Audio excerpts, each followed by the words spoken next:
and welcome to the latest episode of the Blues Focus podcast, airing every week on YouTube, Apple Music and Spotify. I'm Kieran, your host for this episode, and joining me this week I've got Elliot. A couple of talking points, get straight into it. A 1-1 draw with Rotherham. Elliot, what were your thoughts on point of the weekend? I thought it was predictable, I guess, wasn't it? So,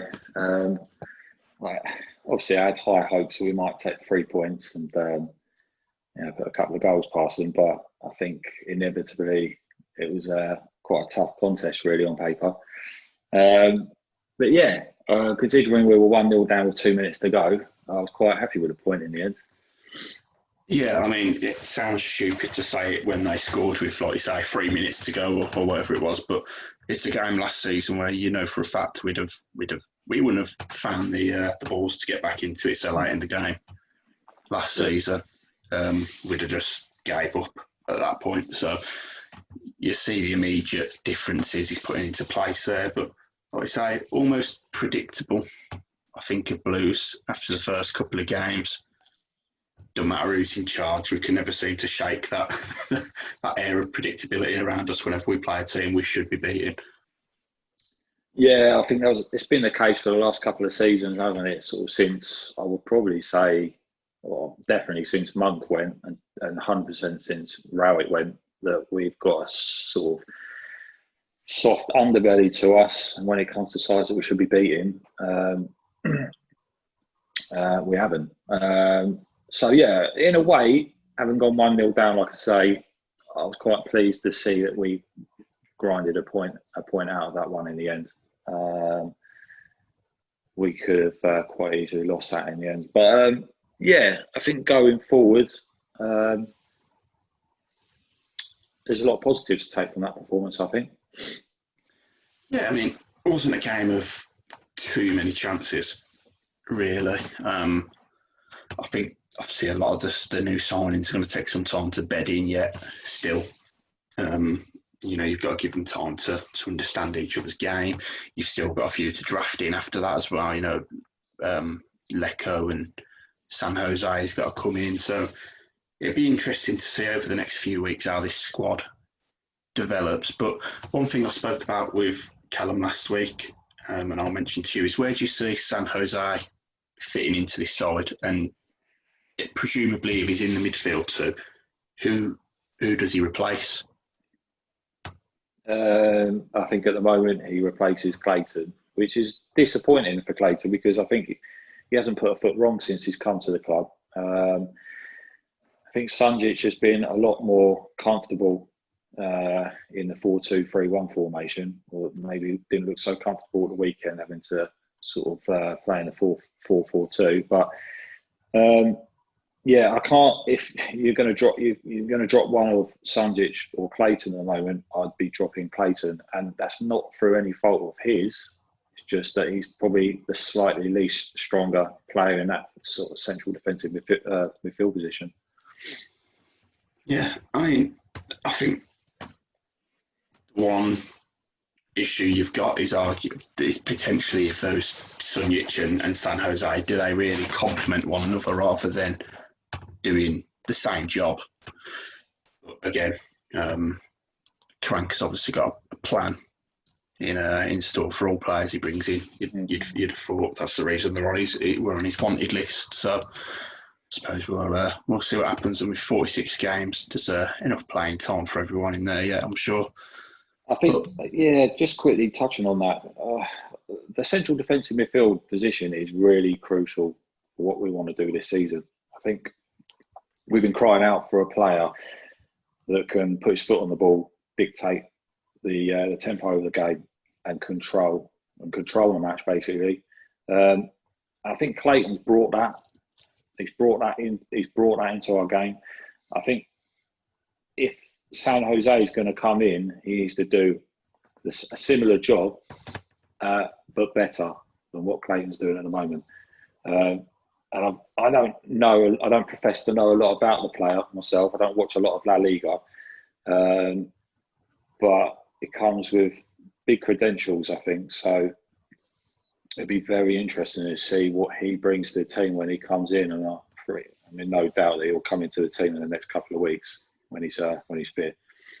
Yeah, and worth pointing out, like you say, credentials. Another player through the door since Karanka's come in that is a leader in the group, which obviously we're seeing a bit of a trend with Clayton, George Friend, similar as well. Someone who brings that influence and that ability to just to talk to the his squad mates on the pitch and really get the respect of his teammates straight away. I think that's crucial because last season there wasn't much of that in there. You look at the players who came in last summer in Villalba, Crowley, great players, but do they command that respect? And it's completely different, isn't it? Again, but yeah, another thing you noticed from the weekend started out with the 4-4-2.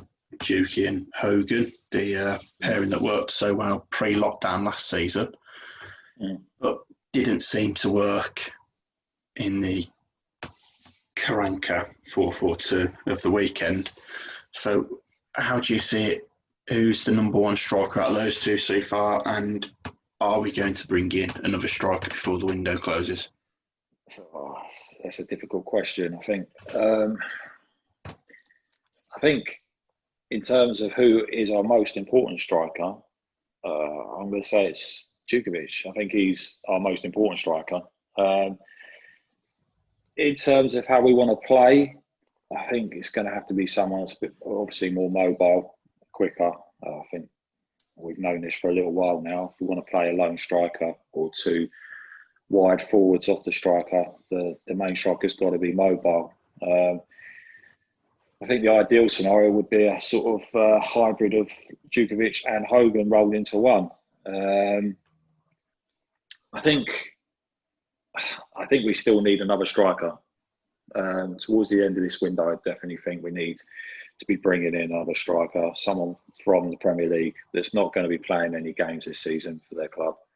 If we can sort out a good loan.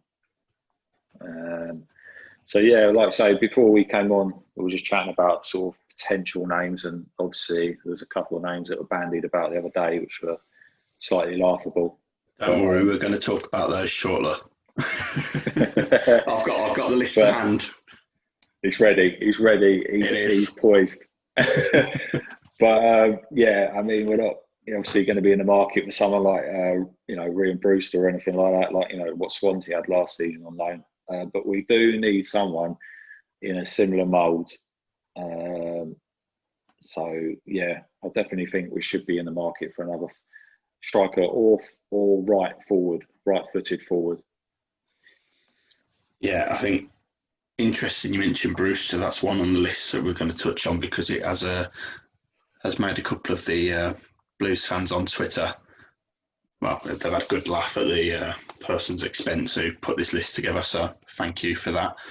But I think the thing with the likes of Ryan Brewster, he was obviously talented before Swansea got him last season. I think that Cooper in charge there, he had him with the England setup, didn't he? And finding that sort of talent for the Championship on loan. I mean, obviously this year he's proved himself in the second half last season with Swansea, and he's got himself a Premier League move by the looks of it to one of a number of different clubs. But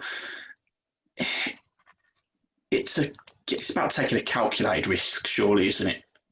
So one of the names you mentioned before we come on air is Delap at Man City, who scored on his debut in the cup last week. Did you see enough for us to maybe, do you look at him? Do you look at another one of City's youngsters, Chelsea's youngsters? They seem to have enough usually. It's a difficult one. I think if Karanka would have come in a couple of weeks earlier, we would have been all over someone like Troy Parrott. Unfortunately, he's now gone to Millwall, and he'll be a very good player for Millwall this season. When he's fit, obviously he's got to get fit and whatnot. But yeah, someone in that mould, basically, someone that's young, hungry, not going to get first team football this season. I'm trying to think off the top of my head players in the Premier League that we could potentially go for. But the problem is there's 20 odd other clubs in the Championship that are going to be looking at the same sort of players come transfer deadline day. So it's a difficult one. I'm happy with what we've got at the moment, but I just think with a couple of injuries here and there, we're going to be very short in the forward positions. And like you said before we started talking, centre back as well. So I do still think we need at least 2 more players to come through the door before the transfer window ends. Maybe we'll end up with a lovely surprise. No one expected the San Jose transfer, and before you know it, we're being told that he was in for a medical. So maybe there's a couple more of those in the pipelines. Yeah. You never know, do you? Yeah. But we definitely need 1 or 2 more faces. Hopefully not just squad players either. Hopefully people who bring some sort of quality into the team that merit a starting place. If you've got healthy competition in every single position on that pitch, it can only boost your chances for the season, rather than bringing someone in who just knows that they're going to be used to plug a gap if there's suspensions or injuries later on. But yeah, I suppose we'll see what happens. And before we forget about the list, let's get straight onto it then, because it's a very interesting list that someone put together. Here we go. So, first one on the list, if we go through them, because that's what we do here. Yeah, I know your list. I know you're eager to go through this list. I love it. It made my day when I read it on Twitter, and ever since then I've seen people commenting on it. I can't get enough of it. I don't know what it is. I don't want to knock any Blues fans, but whoever put this together is absolutely delusional. So we'll start with the first one was Jack Clark on loan. Now, we've spoke about it on the podcast before. That was actually a realistic one, so it's a good one to start with for them, because it just goes downhill from here. Pretty much confirmed at the start of this week that was not going to happen. But that's a worried man. I mean, would you have been happy if we bought Jack Clark in on loan? Yeah, I would have been happy, actually. Looks like a really good sort of 2-footed player. I was quite impressed with him when he was at Leeds, but he did go to QPR last season and he couldn't get on the pitch. So, but then he was behind Bright, Asay, Samuel, and Richie Easy. So it was tough for him to get into that sort of forward three. But I would have liked Jack Clark as backup. Yeah, but I think we need someone that's going to not be backup. I think we need a player that's going to come in and challenge to be in the starting 11. That's what we need to be bringing in players now. We don't need, I don't want, like we touched on again before we came on. We don't want squad players coming in. I want players that are going to come in now and are going to get in the first team. Lovely, because I think every single name on this list after that guaranteed to be in the starting lineup pretty much. So the next one was Joel Linton on loan, which I think you took a shine to when we discussed this off air. Joel Linton on loan. Yeah, right. I mean, no thanks. I wouldn't take him if he was on offer. He's dreadful.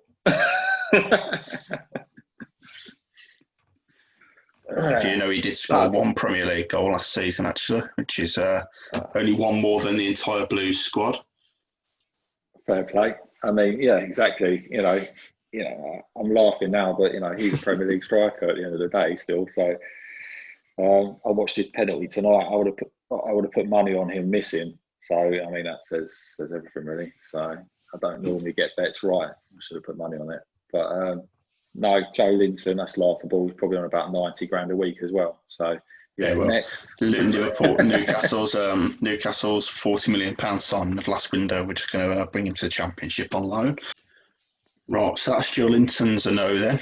Next one on the list, which is a player I'm pretty sure has turned us down several times before, Leo Bonatini on loan. Does that one take your fancy at all? When was the last time he played a game?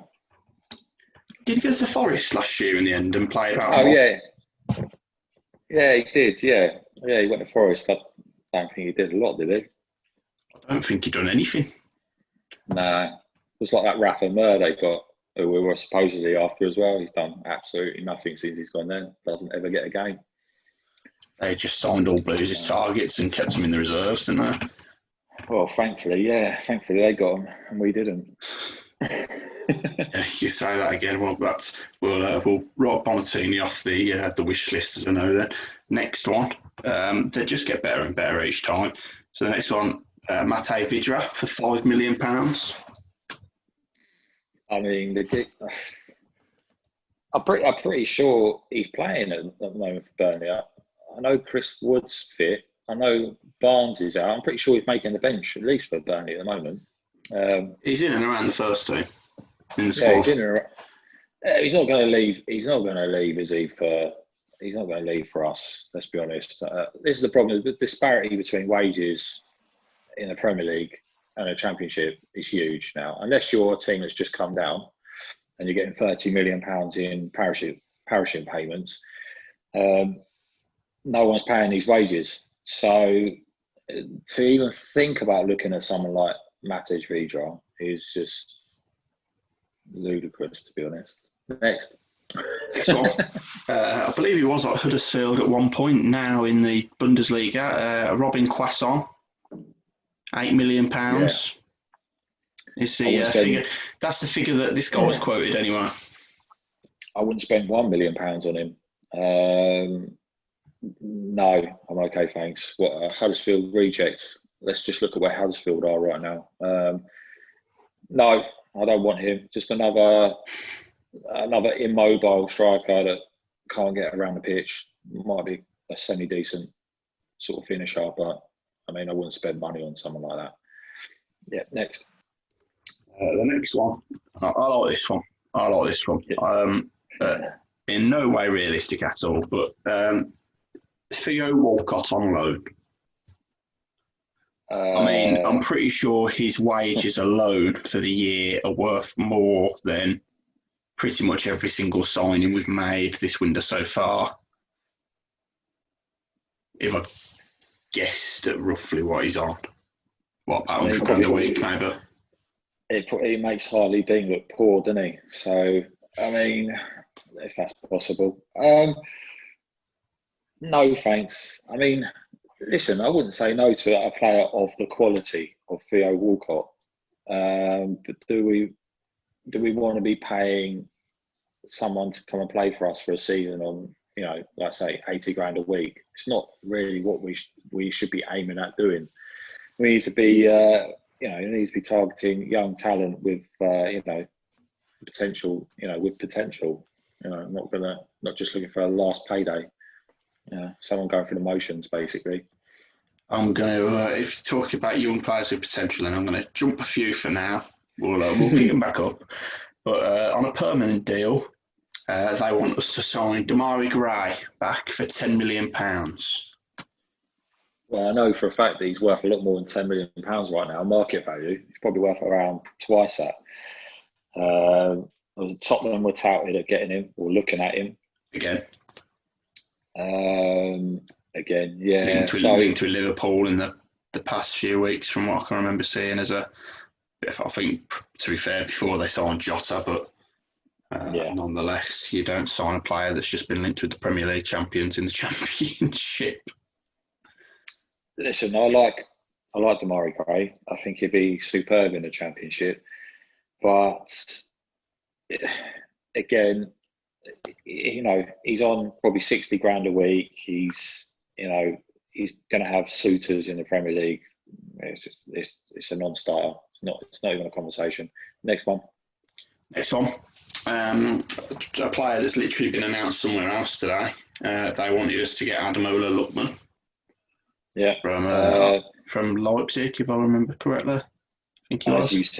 you just said prior to coming on, he's just gone to Fulham. So, yeah, and another stupid one, really. It's not within our budget to be looking at players like this. Whoever's put this list together is probably just having a bit of a laugh, I think. I hope so. I really do, because I'm pretty sure they are. I mean, just reel off some of the other names on there: Ryan Brewster, Ricky Puig, Stefan Jovetic, Sandro from Everton, Daniel Sturridge on a free contract, and Umar Nias. Just going back to the... No, just Umar Nias on that list alone tells me that this has to be a piss take. It has to be. I don't want to hear Umar Nias linked with my club, as I'm pretty sure a fan of any other club in England, it feels the same. I've watched him play football, and to say he's not very good is being complimentary. I think the fact that... Is that Puig at Barcelona?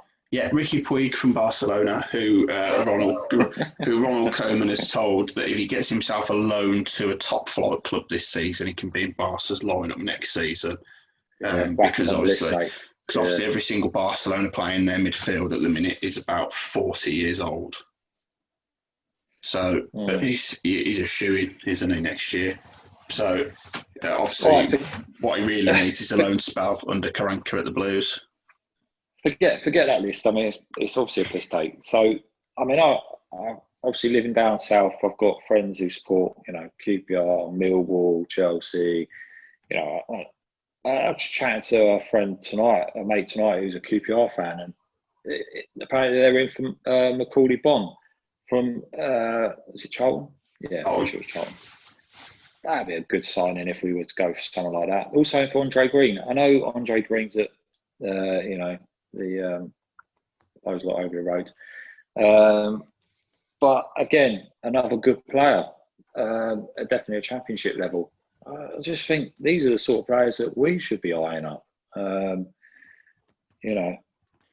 my opinion anyway. I don't see why. I mean, if you sign anyone from Charlton, it's not costing you a lot of money either.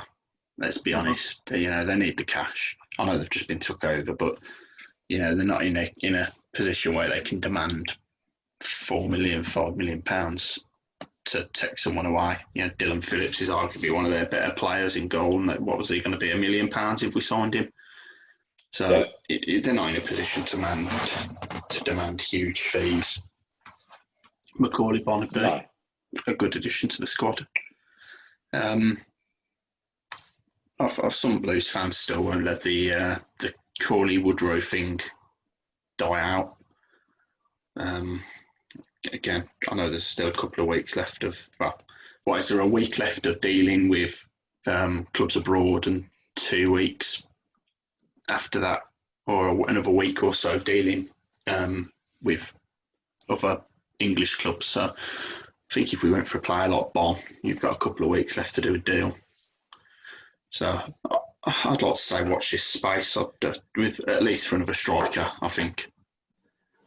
But you see a lot of Premier League strikers, like you say, Troy Parrott, he's made the move to the Championship. Jordan Hugill's gone permanently, I think, to Norwich from West Ham. Have we missed a trick in not inquiring for these players sooner? I mean, I know we're waiting for Karanka, but with a lot of the Premier League strikers that would have dropped down to the Championship have already found suitors elsewhere. So are we going to be chasing our tails a bit if we look for a third forward at this point? We are, surely. I think I agree with both parts. I think obviously we didn't have, like I said earlier, that we didn't have our management in place, a good, for a couple of weeks, and teams were already sort of getting ahead of the game in terms of bringing players in, and a lot of the supporters brought it up that we were quite slow off the mark to start bringing players in, and I think I'm quite happy with the Scott Hogan signing, but he wouldn't have been my first choice. And I'm struggling to believe that he was our first choice, or a top striker, transfer target. So I think we were slow, but there's still a lot of movement still to come in this transfer window, as we all know, and a lot of movement happens sort of last day, deadline day. So I still think something could happen. Be interesting to see if we do bring another striker in. I do think we need someone. There's definitely still outgoings to happen, and with that brings wages, brings some sort of transfer fee in for some of the players, and potentially another space or two in the squad. The door can't be closed on options coming in, but outgoings, David Davis, Kifton Beld. It's been announced that Seddon's gone out on loan. So it's interesting. I think with Seddon going out, does that mean another defender will be coming back in? I say back in. Will a defender be coming in? We said it before we came on. I think a centre-back and a striker would be a solid end to the window, be a really good window for us. I think maybe he's going along the lines of, if Pedersen gets suspended or injured, he's got George Friend to slot in at left back. He can then bring Roberts into the centre back position. Do I feel confident with Roberts at the back with Dean again? No. So I think we need another centre back. We need another centre back option. Potentially maybe a centre back that's going to come in as a first team player. But I'm quite happy with the back four as it is. And I'd be quite happy with the central defensive midfield as it is, as long as we play 4-2-3-1. But we definitely need at least two more players, like we said earlier. Interesting you mentioned George Friend fitting in at left back, and obviously Roberts would be the only other real senior option to fit in at centre back for the time being. He obviously doesn't trust the Roberts and Dean partnership. George Friend was his first signing when he come into the club. Loads of people would say it was obvious he was going to bring him in. He was his Middlesbrough days and all that sort of nonsense. But to make George Friend your first signing and immediately he walks into the centre-back position, makes it his own, there's something there. He won't want to put Roberts and Dean together again. It doesn't matter even if it's only for 45 minutes. He will not want to do that. So for me, there's got to be another centre-back coming in, surely. Whether that's immediate, imminent, or whether it takes the rest of the window, I think it's a must. I really do. Yeah, I don't like to single players out. I like Roberts as an individual, and I like certain aspects to his game. He's superb in the air. Aerially, he's a superb defender. But on the deck, he's found out. And if we want to challenge in the top half of this division this season, we can't be having Roberts and Dean at the back for a sustained period of time. So we need another centre-back, 100%. I don't think George Friend is going to have the legs to play 46 games or 46 consecutive games this season in the league. So I think we need to be looking at someone like Clark Salter coming back, which I don't think is going to happen. Or we need another centre-back option to come in. Yeah, I also don't think that George Friend has really got it in his legs at this point in his career to be bombing down the left wing from full-back position for too many games. So exactly. If it's Pedersen Pedersen does obviously get an injury, I think that's a bit of a concern, but I don't know. I trust with what they're doing, I suppose, with Seddon. Another year out, he's getting first team football week in, week out, can only do him good, surely. Absolutely, and I think a lot of people were surprised and upset by Seddon going, but he's not going to progress sitting on the bench as backup to Pedersen. It's not going to happen. He's too good. He's too good for that. I'm not saying he's good enough to start for us, but he's too good to sit on the bench. He needs to go and get first team football. Next season, he potentially could be our first choice left back or left wing back, however we want to play. So, if Pedersen decides he wants to graft this season, shall we say, I'm trying to put it politically correct, but I'm trying to put it kindly. Let's say some of his performances, since Christmas haven't been brilliant, but he has been improved since the start of this season. So if he does improve again, he probably will get a move. Seddon needs first team football. So great decision to put him out on loan again. Wimbledon know him well. He's been there before, and they're very pleased with him. So he's already scored on his first game as well. So good player to have back next summer. Yeah, I suppose it's like you say, it's the idea that if this just is the season that we think at this point it will be, and it's just cementing Championship football, doing it comfortably, not having to look over our shoulders too much, and Pedersen puts himself in the shop window and gets bought by, I don't know, Watford or wherever it was that was in for him in January or whatever. Then Seddon's your ready-made replacement, isn't it? Another year of first team football. I think he's too good for League One, by the way, personally. I'm not, like I said, I'm not saying he's good enough to displace Pedersen this season, but I think for a League One side, he's as good a left back as you're going to get in that league, personally, at this moment in time. Yeah, absolutely. I don't, I'm not saying Pedersen's fantastic. He's some of his performances last season were, left a lot to be desired. So I think Seddon started the season, didn't he, when we played three at the back and wing backs. Started the season, he assisted a goal for Jimenez. Looked really bright. I definitely think he's more suited to a wing back, position than a left back position. So he's definitely one for the future. I'm glad we put him out on loan.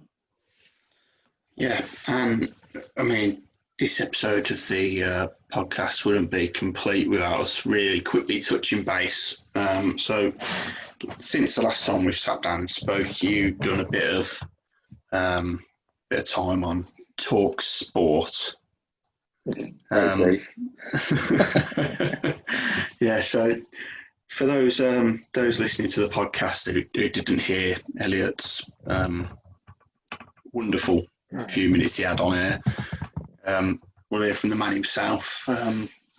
Please explain for those listening exactly what he was on for and exactly how it went. Yeah, it was a bit of a car crash, to be honest.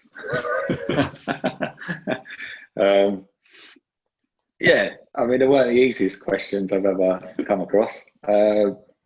In hindsight, I probably would have had, Google up on my phone. I had my phone on loudspeaker at the time. I could have quickly Googled the question, but I wasn't thinking that. I wasn't thinking that quickly at the time. So the first question, I think I was 2 places out. I guess 15th for our season in the Premier League at the time. I think it was 13th. So sort of outdone us by two places there. And then the last question was just ridiculous. Like, considering the Leeds fan had, who was the ex-Chelsea player that managed you in 2005. I mean, come on. Even I knew that one. It was a bit... I was a bit unfortunate with the questions, plus being teamed up with, ex... I don't want to say their name, player. Had to sort of bring it up, didn't he, at the beginning? And I almost hung up anyway. So, it wasn't a good start. We'll stay clear of putting you on there again. Don't worry. Yeah, I think I might shy away from the next invite. To be honest, I might palm that over to you. Funnily enough, I says to Adam, he mentioned that it was going on, and I says it's not for me. I'm on holiday and I'm travelling. I says I'll give it to Elliot. He'll do fine, and he won't let us down. Thanks for that. See what else Daniel says, and yeah, fair play. You showed up. You stuck it out to the end. Yeah, turns out. Yeah, turned up. You know, you're just as successful as the Blue squad from last season. So, oh, thanks, mate. Appreciate that. So it's quite a compliment. That's just about all we've got time for on this episode, anyway. But make sure you get us your questions on the social media channels. Make sure you follow us and subscribe to the YouTube channel if you're watching this on YouTube as well. Spread the word. Yeah, we'll be back next week with another episode. But until then, yeah, thanks for listening.